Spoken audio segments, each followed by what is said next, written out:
This is the E-Commerce Braintrust, a podcast about building momentum online for established consumer brands. Join our hosts and their expert guests for high-level conversations about e-commerce strategies, trends, and innovations. Access our Braintrust and boost your brand's e-commerce potential.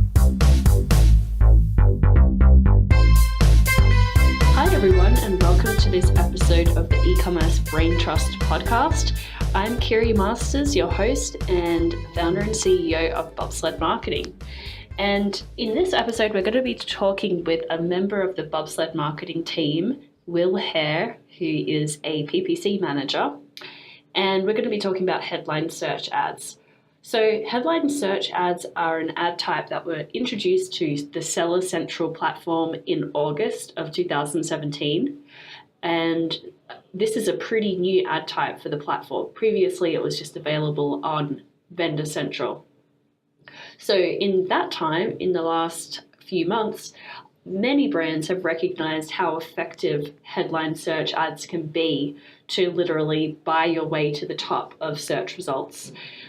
They could also be used to steal attention away from competitors and send them to your products instead, and also to build brand awareness at the top of the consumer purchase lifecycle funnel. So of course, because other brands on Seller Central now have access to this ad type, it's become more competitive and therefore even more important to be running headline search ads that actually convert. So otherwise, you'll be wasting a lot of ad spend and time managing ads that are not actually working and making money for your brand. So here we have Will Hare, again, a PPC manager at Bobsled Marketing. I'm going to be doing this quick interview with Will about his top tips for boosting conversions with headline search ads. And I'll come back after the interview to wrap things up.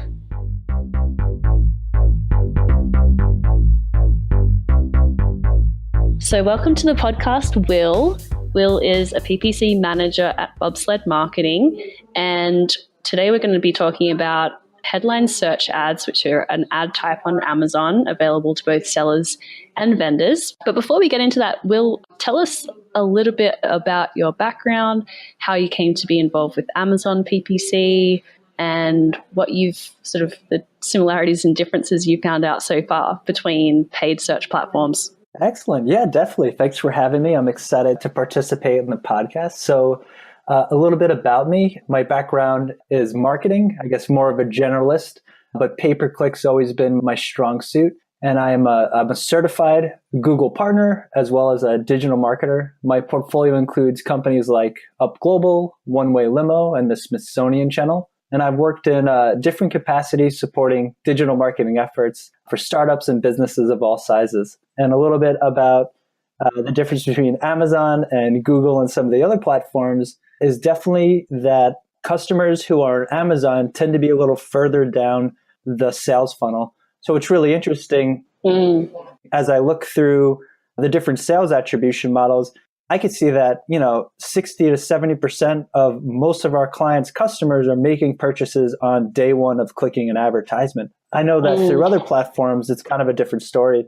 Depending on what the platform is, it could take a couple days. It could be a remarketing or retention model. But for the most part, that's a big difference. And also that the system is a bit behind the times. So lots of opportunity for software and automation improvements. Yeah, that's a great point. I mean, that's why a lot of brands end up working with an agency like Bobsled, because it's a lot more time consuming to manage the platform than other ad platforms. There's less of an ecosystem around it. It's less sophisticated, and ultimately there's a whole swag of underlying operational things that need to be in place to make ads even run. Cool. Well, today, we're going to talk about headline search ads. So why don't you tell us a little bit about what headline search ads are? Of course. Headline search ads are banner ads that promote products right on top of search results. Headline ads are top of the funnel advertisements geared towards brand awareness. So what's really great about headline ads is that they take up prime real estate on a page for a specific search query, and they give brands the unique opportunity to kind of identify themselves and to showcase key products and key features that customers may be searching for. So it's an excellent opportunity as somebody who's promoting brands to get your brand out there. If you're saying to yourself, I don't think Amazon's the proper place for brand awareness, a recent Forrester report states that brand discovery for consumers is 2.5 times more likely to occur on Amazon than any other channel. So there's lots of opportunity on Amazon for brands to get out there and get discovered by customers that are searching your products. Interesting. And what would you say to like the commentary around web users, particularly millennials apparently, are becoming blind to banner advertising? Do you think that is the case on Amazon as well, or does this ad type and the way it's displayed work a little bit differently? I think the way that it's displayed works a little bit differently. I think, to your point earlier, the simplicity behind the platform definitely makes a big difference. And also showcasing products that have good reviews and that are hyper relevant to what these customers are searching, it's almost a no-brainer. A lot of the ambiguity is taken out, and Amazon doesn't really give us much of a choice, so it's even better. Right. Yeah, that's a good point. I mean, the ad displays based on what the user searched for. Absolutely. Yeah, cool. And so how do headline search ads work, maybe couched in terms of how they work compared with sponsored product ads, which more people would be familiar with? Yeah, definitely. So headline ads work pretty much the same premise as sponsored product ads. So what's unique about the headline ads is that they only work in manual campaigns and they're keyword targeted. So you're actually manually inputting the keywords associated with your brand. There's no automation part of it, which is why your search term report is really important when you're setting up these ads. On top of that, what's really unique is that you're able to showcase multiple ASINs, up to 3 in each banner ad, and you're able to take customers to a customized landing page to give them opportunity to experience your brand in a way that they never have been able to do before, whether it's through your storefront, a list of your products, or any other acceptable way that Amazon will let you showcase your products. But a quick note on that, to qualify for headline ads, all sellers must be accepted into the brand registry program first. This ensures that you are the brand owner for each product you advertise. Right. That's a great point. So it is, I think headline search ads became available to sellers on Seller Central sort of mid to late 2017. But yeah, that's a good point. You need to be in the brand registry. So you need to be a brand owner who has a trademark, you have your branding on packaging, and then you need to go through Amazon's vetting process for that. So it's still sort of semi-exclusive to legit brands who are prepared to invest in the Amazon platform. Okay. And so what kind of benefits have you seen in setting up these types of ads for your clients, and what kind of results have you seen so far from different strategies that you've put together? Yeah, so I guess some of the benefits, I'm going to sound like a broken record, but prime real estate showing up first. So if you're able to take your headline ad in conjunction with your sponsored ad on top of organic ranking, you can really own the first page for particular search queries, whether they're branded or just hyper relevant terms. And this is a great way to get more customers to your product pages, to get brand awareness, and a good way just to get yourself out there and promoted. So when I look at setting up headline ads, I definitely like to focus on keywords and groupings that make the most sense and that are opportunities for upsells or to showcase a variety of products that you have in your inventory. And then a second feature or benefit is being able to advertise multiple ASINs at one time. So not only do you get to showcase your brand or your logo and a brief headline, 50-character description on what makes your brand great or what problem you're solving, you also get to showcase either your top sellers, varieties on particular products, or opportunities for upsell all through this one banner ad. And like I said, if it's coupled with other advertisements and organic results, dominating the first page is really going to drive conversions back to your brand and sales. Right. Yeah, it's a good point. So and it sounds pretty compelling for what you said, but what's the catch? Like, what kind of situations would you not recommend a client to start using headline search ads? So I actually always recommend somebody using headline search ads. And it's only because I believe in testing. You should always at least my opinion, you should always let market forces dictate where you advertise and where you don't. But obviously, if you don't have 3 products, which is very unlikely with everyone we work with, or you're not able to get accepted to the brand registry program, those would be the only 2 cases where obviously it's not right to try headline ads.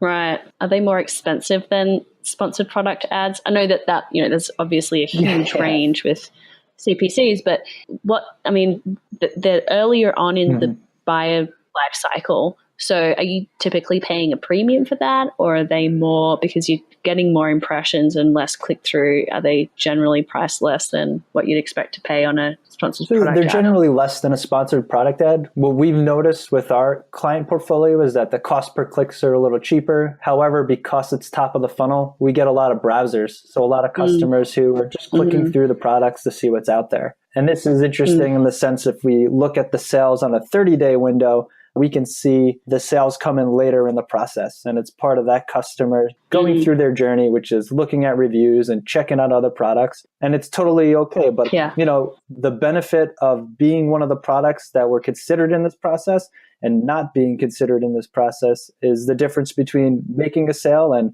being able to get more sales or retention from this customer versus never having the opportunity. So although it's a little cheaper, but the conversions are less and the sales are going to be a little less, over the longer period of time, there's a lot more opportunity, and it does a lot more good than it does bad. Yeah. And so on a related note, we have this concept of like attack versus defense strategy at Bobsled for a lot of our clients. So is this type of placement helpful for kind of attacking a competitor? Like you can go after their brand terms or like what terms they're trying to rank for organically or through paid. Like, do you see it as more of attack or defense? I see it as both. Just so you cut out a little bit on that, but I get what you're saying. So I'll just dive right in. So I like the attack and the defense way.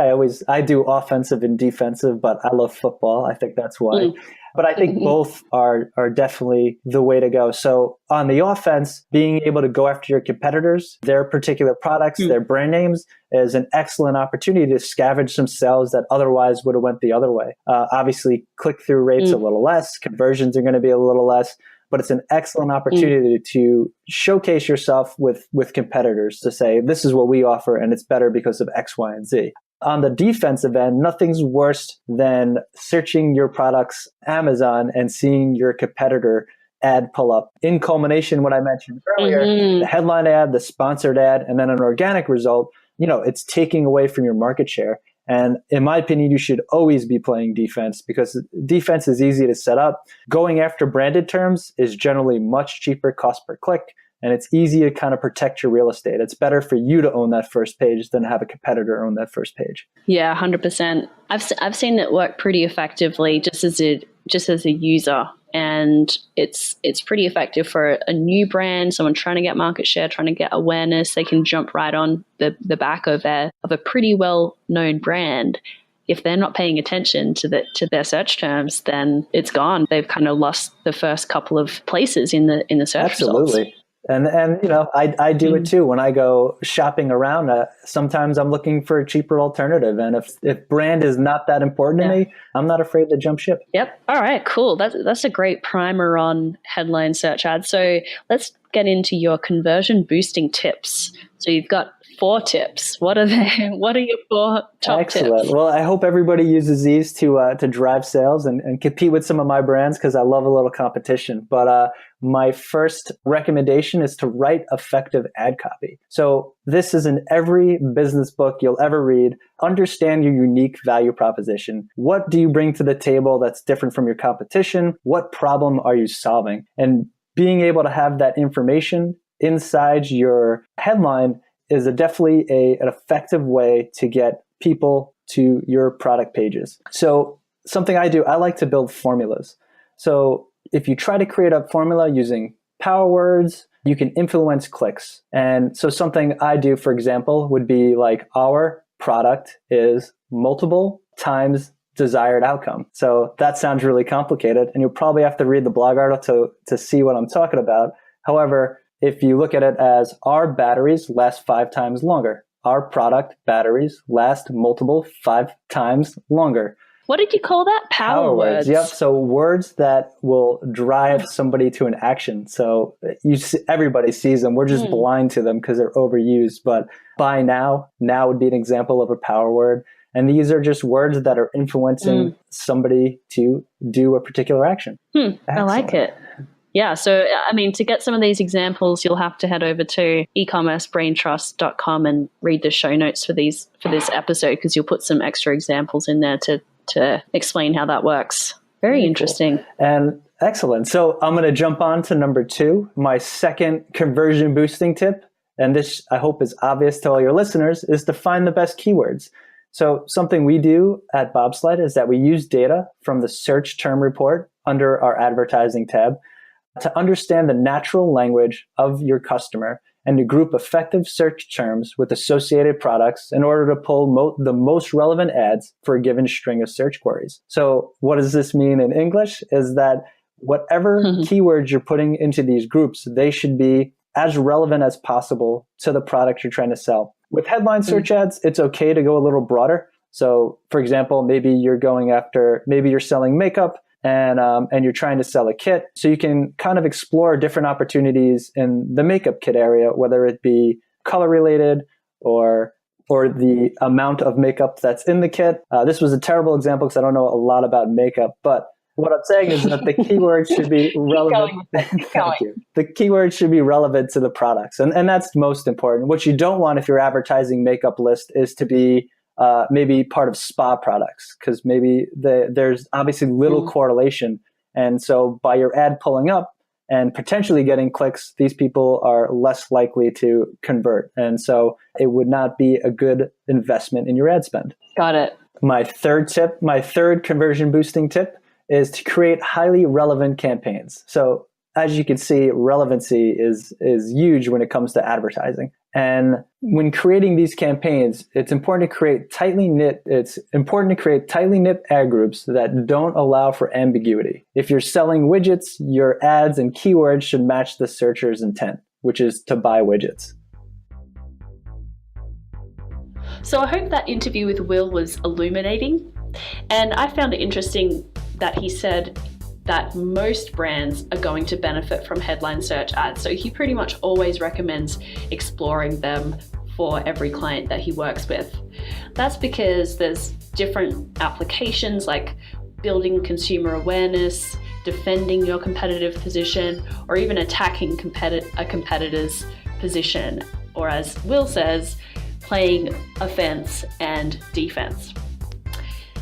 As for the strategies that Will mentioned, I saw a common theme, and that is acting like a scientist, designing an experiment, testing it, measuring the results, and iterating on them.